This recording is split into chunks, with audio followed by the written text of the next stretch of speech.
Boa noite, meus amores. Como vocês estão? Espero que estejam todos bem, tá? Bom, hoje nós vamos falar sobre a classificação das cirurgias, tá certo? Bom, então, eh, quando operar, né? Uma cirurgia, ela tem que ser agora, ela pode esperar, ela pode ser agendada, pode ser amanhã. Então, aí eu vou explicar para vocês a diferença de uma cirurgia eletiva e uma cirurgia de urgência e uma cirurgia de emergência, tá certo?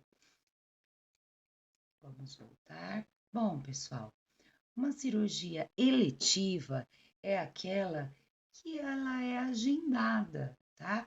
O médico agenda, faz os exames pré-operatórios, né? Ela pode esperar, tá certo?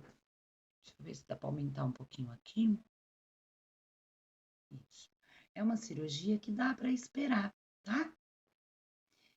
Um exemplo disso, uma mamoplastia, uma cirurgia de hérnia simples, tá? Então, são cirurgias que a gente consegue esperar, tá bom? Uma cirurgia de urgência, o tratamento cirúrgico, ele deve ocorrer, a cirurgia, ela deve ocorrer num prazo aí de 24 a 30 horas, tá? Uma retirada de apêndice, uma retirada de vesícula, né? Quando o paciente tem algum problema nesses órgãos, então dá para esperar. Tem uma infecção nesses órgãos, mas a gente consegue aí esperar um tempo aí de 24 a 30 horas, não pode ultrapassar isso, tá certo? Então, a eletiva é uma cirurgia que dá para agendar, uma cirurgia de urgência é uma cirurgia que a gente ela tem que ser realizada no prazo aí de 24 a 30 horas, tá certo? E a cirurgia de emergência? A cirurgia de emergência, ela tem que ser realizada agora, tá? Ali, a professora colocou o risco de vida, mas não existe risco de vida, é risco de morte, tá certo? Eu vou corrigir isso, mas já considerem risco de morte. Quando eu mostrar o slide, mandar o slide para vocês, já vai estar como risco de morte, tá? Então, a cirurgia de emergência, ela não pode esperar, tá? O paciente, ele corre risco de morrer, tá certo? Então, o paciente, o exemplo, né? O paciente, ele foi ferido por uma arma de fogo, né? O projétil, na região precordial, né? Que é a região do tórax, um hematoma subdural, né? Que aí envolve cérebro. Então, são cirurgias que têm que ser realizadas agora, tá certo? E aí, a gente coloca aí a classificação das cirurgias, a indicação para a cirurgia e os exemplos, tá? Então, a cirurgia de emergência tem que ser realizada neste momento, tá? Tem que ser feito agora.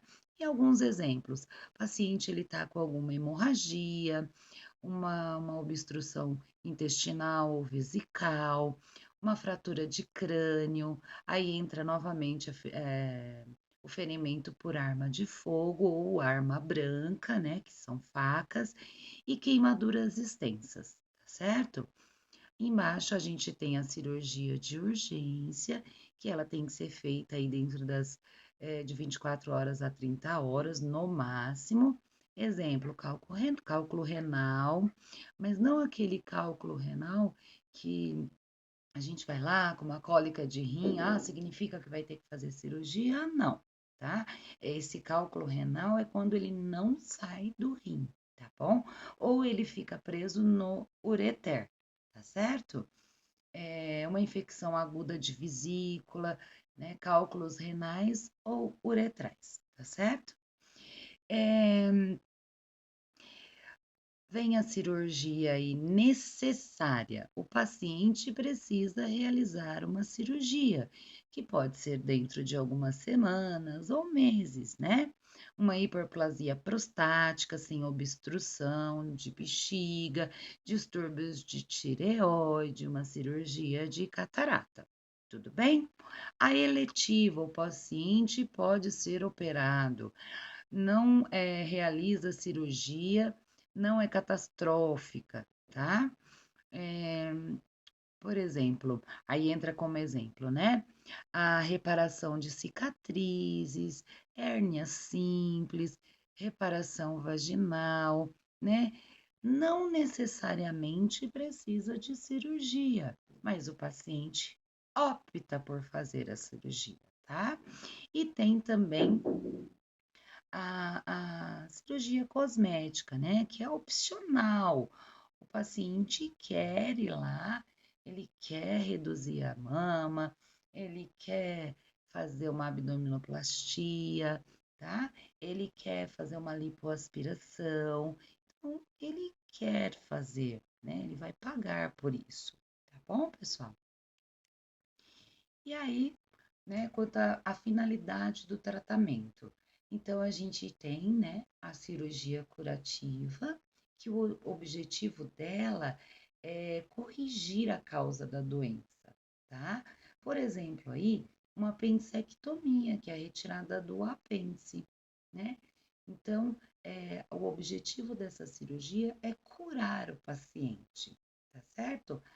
A paliativa busca uma alternativa de melhorar ou aliviar a dor, ou até mesmo uma correção aí de algum problema que o paciente tem. Exemplo disso, uma gastrostomia, tá certo? A cirurgia diagnóstica, ela tem o objetivo de esclarecer o que o paciente tem, né? Então, o paciente ele tem algum problema, né? No abdômen, por exemplo, e não se descobre nada, e aí precisa abrir o tórax desse paciente e explorar, e olhar o que o paciente tem, né? Outra cirurgia diagnóstica, a gente até falou isso em outra aula, acho que na aula passada alguém me perguntou no privado e eu respondi referente à cirurgia. Você vai fazer um exame, né? Uma broncoscopia, o paciente vai para o centro cirúrgico, ele está dentro de um centro cirúrgico, mas não necessariamente é uma cirurgia, né, de grande porte, mas ela é uma cirurgia que se faz para poder diagnosticar, né? Uma biópsia, né? Vai ser retirado, o paciente tem um tumor, né? Vai ser retirado um pedacinho para mandar para análise. É uma cirurgia diagnóstica, tá? Ela tem o objetivo de descobrir, né? Esclarecer o processo aí patológico, né? O processo da doença do paciente, saber o que ele tem, tá certo?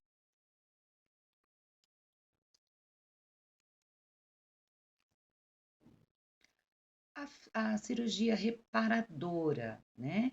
O objetivo é. Opa, desculpem-me. O objetivo é reconstruir artificialmente a parte do corpo lesada, né? Por exemplo, aí o enxerto de pele com os pacientes que sofrem aquelas queimaduras graves, tá? A reconstrutora ou plástica tem um objetivo estético e reparador também. Por quê? Rinoplastia, né? O paciente ele vai fazer uma cirurgia para melhorar a aparência do nariz dele, mas também ela é reconstrutora, ela é uma cirurgia plástica, né? Estética, porém ela repara também, né? Então, visualmente, olhando, né? Aí a parte estética e reparadora é o que ele faz por dentro, tá certo? E nós temos também a cirurgia radical, que é a retirada de algum membro ou órgão do nosso paciente, tá? Exemplo aí, a retirada de uma perna, a amputação de uma perna, né? E aí, um órgão, a retirada do útero, tá certo? Quanto ao porte, né? Então, nós temos aí cirurgias de grande porte, de médio porte e pequeno porte, tá? De grande porte existe grande probabilidade, né, de perda de fluidos e sangue. Exemplo, a gente pode dar aí o paciente perde muito sangue, né, na cirurgia. O médio porte é uma média probabilidade de perda de sangue e o pequeno porte existe uma pequena probabilidade de perda de sangue, tá? Então, quanto ao tempo de duração, cirurgias de pequeno porte, a gente considera aí até 2 horas de cirurgia, né? Até 2 horas, não 2 horas de cirurgia. Tem cirurgias que são realizadas em meia hora, 1 hora, tá certo? O porte 2, aí são cirurgias que são de 2 a 4 horas. Porte 3, de 4 a 6 horas de cirurgia. Porte 5, acima de 6 horas de cirurgia. Pessoal, a gente tem que lembrar que vai ser realizada uma cirurgia de pequeno porte, né? Até 2 horas de cirurgia. Mas podem ocorrer complicações, tá? Então, essa cirurgia de primeiro porte, ela pode se tornar uma cirurgia de grande porte. Ela pode ter uma duração aí maior, dependendo da intercorrência, tá certo? Opa, a professora voltou, tô voltando, lógico, né? Fazendo cagadinha. Aí também, pessoal, quanto ao potencial de contaminação, a gente fala em cirurgia limpa e potencialmente contaminada, tá? Quando a gente fala de cirurgia limpa, é, é aquela cirurgia que o paciente vai fazer que não existe um processo inflamatório, um processo infeccioso, tá certo? A professora colocou ali mamografia, mas é mamoplastia, tá? É, eu vou corrigir antes de mandar para vocês. Então, um exemplo aí é a mamoplastia. Quem vai fazer uma cirurgia de mamoplastia não está fazendo porque existe uma infecção ou uma inflamação, tá certo? E a cirurgia potencialmente contaminada são aquelas cirurgias, aquelas regiões que já existe, né, um processo infeccioso ou inflamatório, tá? E aí a gente tem como exemplo uma redução de fratura exposta, né? Quando existe uma fratura exposta, pode existir sim ali um processo ali de infecção, né? De infecção da entrada de micro-organismos, né? Então pode ocorrer sim um processo infeccioso ou inflamatório no local. E aí a gente termina a aulinha 3, tá bom, meus amores? Eu vou postar para vocês, tá? Tanto o material quanto o vídeo, tá certo? E por volta de 8h30 eu mando a atividade para vocês, tá bom? Até já!